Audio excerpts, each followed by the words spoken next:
TDR tutorial 2024. Let's get it!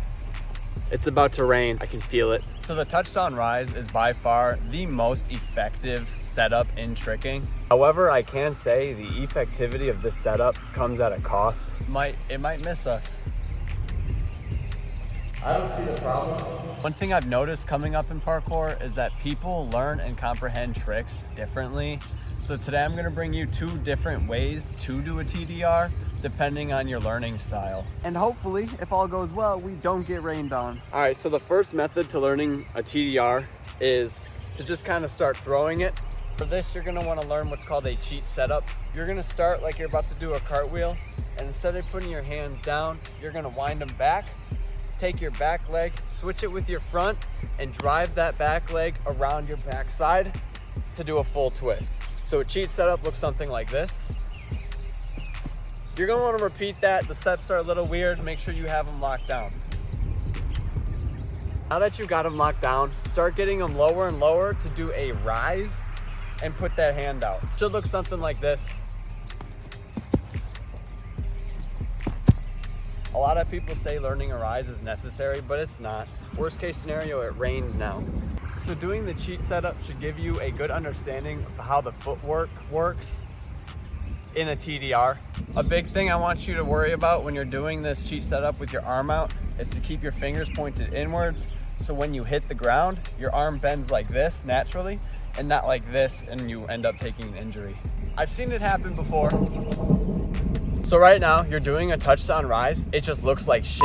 If you want it to look better, you're gonna have to do it about 1,000 times minimum. There's a couple tips I have for you when it comes to doing this trick and getting it to look the proper way. First tip I can give you is to try and keep your arm next to your ear as you're doing your TDR. Obviously, it's not gonna work this perfectly, but it's gonna get you into that habit of going this way and not this way. Another thing to keep in mind, when you're stepping and you turn around to jump back, try and square your hips with whatever's behind you.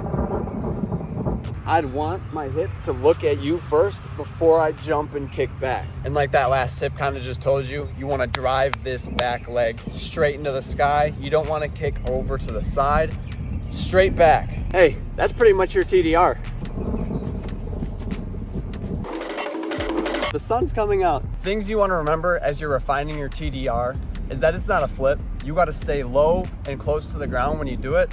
It's just a setup. There's stuff falling out of the sky right now. The second method I have for you is to do the proper prerequisites. These include, it's cold, a gumby and a scrubba. Why was that so good? It said it wasn't supposed to rain until 6. It's like 3:15. No, the script. The script. To do a gumby, you're gonna start in your opposite cartwheel like this, and then shift your hands to be like this. Once your hands are like this, just try to do a cartwheel. If it looked like that, you're doing it right. Try to practice getting that reach across your body and then jumping to this arm, pivoting around your head. So that's good. We just have to open our hips now to allow our bodies to pivot. Open those hips. Gotta get this practice in, this is important. Now that you've got your hips opened, this should be what your gumby looks like. There's your gumby. So a gumby will teach you how to properly drive that back leg, and it'll teach you the motion of pivoting to this arm, just like you do in a TDR. The last thing you have to learn is getting a full jump to that arm, and that's where the scrubba comes in. So a scrubba basically is a TDR. The only difference is that we are touching our right hand down first and giving it a little push as we jump to our left. Some people might argue that this way is harder, but this is the way I learned mine, and I think it helped me a lot. I can't tell if this is more of a shirt or a dress. Now, a scrubba combines a gumby, a cheat setup, and a Touchdown Raiz. For this, I want you to think of it more of like a cheat setup with 2 hand plans. To start this, let's backtrack to our cheat setup. And then let's get back to our low cheat setup. Slippery when wet. Now, the only difference between your low cheat setup and your scrubba is planting that hand down beforehand. So it should look something like this. So just kind of keep practicing that scrubba. If it looks like that, you're doing it right.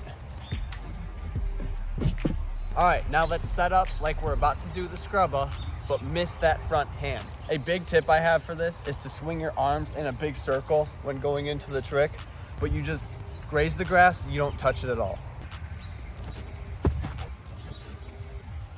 Just like that. I got my fingers to graze it, but I didn't push or anything. Just jumped straight to this back arm. Ended up being a TDR and it worked really, really well. Make sure you hydrate. I just saw lightning. At what point is my safety a concern? So, after thousands and thousands of reps of a Gumby and a Scrubba, your mommy Gumby and daddy Scrubba should have absolutely come together and they didn't like that, and make that beautiful TDR baby. But now that you've completed everything, you have yourself a very nice Touchdown Raiz.